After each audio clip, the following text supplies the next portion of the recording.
Isn't the bird pretty?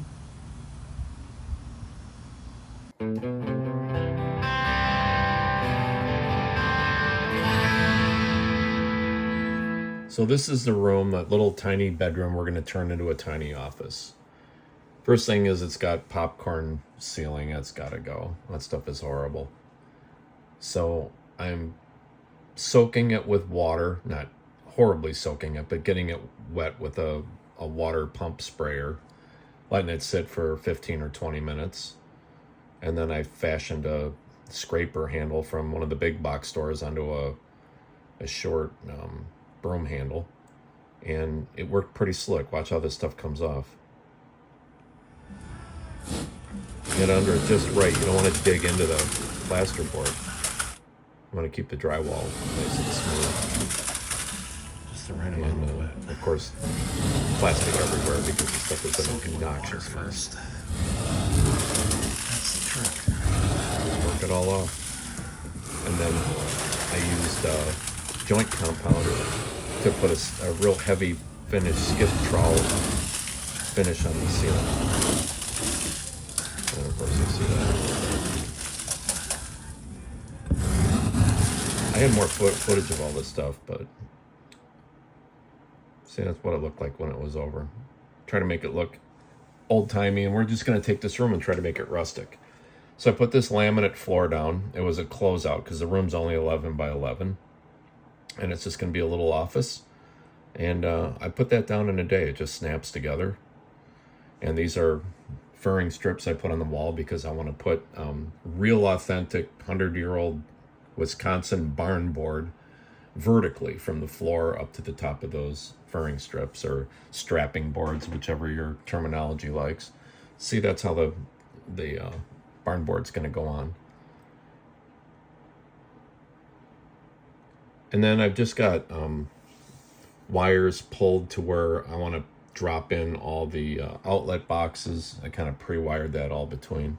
That gray paint you see there, I put that where each crack is going to be where the barn boards meet, so you can't see white or anything behind it. Gray is just kind of, I like battleship gray for that kind of a color. It just kind of makes the crack and the joint, I guess, between the two boards kind of go away.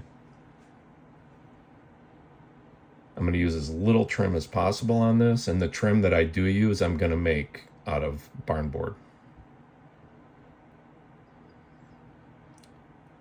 So once the furring's up and you get the dimension of the board cut on the saw, it goes really quick.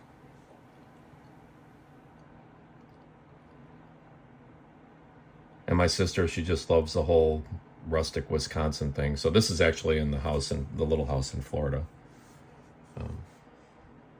I dragged the wood all the way down there.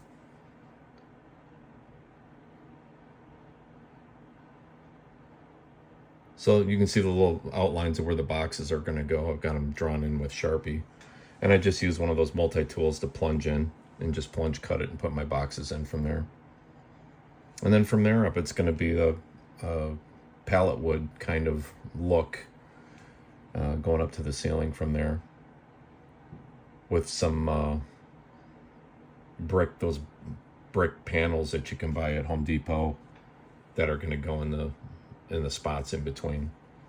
She had a little electric wood burner that she didn't know where she wanted, so we thought we'd just make it so she could put it anywhere in the room and it would kind of go with the brick background there. And you can see the corner molding that I made out of barn board. Just ripped it on, put my rip fence at a 45, and all the trim pieces are just made out of barn board. The barn board was soaked in a mixture of hot water and borax, and soaked, and then set out in the Florida sun to just basically boil it off. I didn't want any bugs or remnants in there. So, and it stayed bug free, didn't have any problem at all.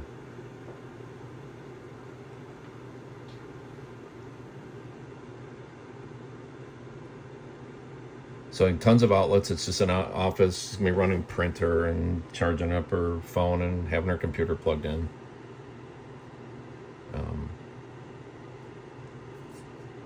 I had to run some extra wires for that to make sure that it was code. That knot hole cracked me up. The farmer that had the barn, he nailed the knot back in there. It's kind of creative. We decided we wanted to keep that. And then the windowsill there, I guess I got to go back to that.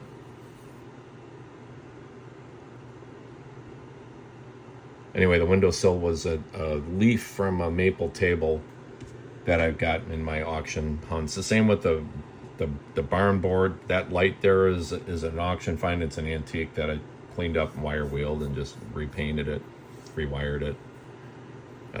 I used the leaf of that old maple table to make a windowsill out of. We didn't buy much for it. Obviously the plaster we bought, some of the wires, the pallet wood stuff I got at auction, the barn board I got at auction. See, that's what I used to make that windowsill out of, just a piece of real hard rock maple. That used to be a leaf for some table. I didn't have the table, I just had the leaf. Whenever I come across cool wood at an auction, I always take it home because I can repurpose it and do stuff with it.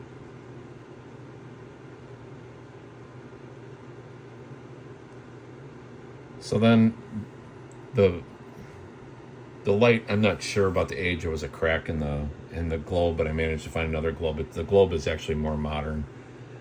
That was this was an old barn door that was on rollers, and the shelf bracket store bought. I just painted it though to kind of make it look old. That shelf is inset into the wall. That's kind of nice. But yeah, just kind of made the light, you know.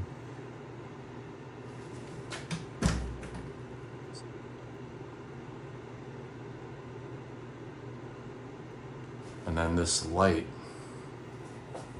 you can see that or not. Well, the ornate shelf bracket's just a paint job. It's, you know, store-bought. But that was the top of a sliding door in a barn. It would normally be this way, right? You know, because that's the roller for it. And then I got other little rollers to make the cord go around, and wired it.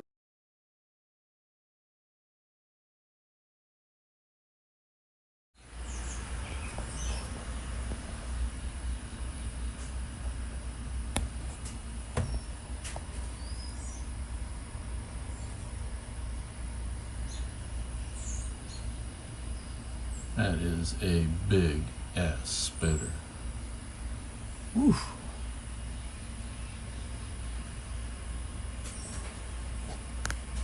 It's like 6 inches across.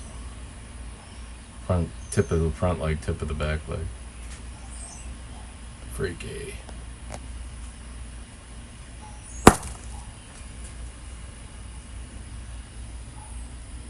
Be alive. Thanks for watching. See you in the next video.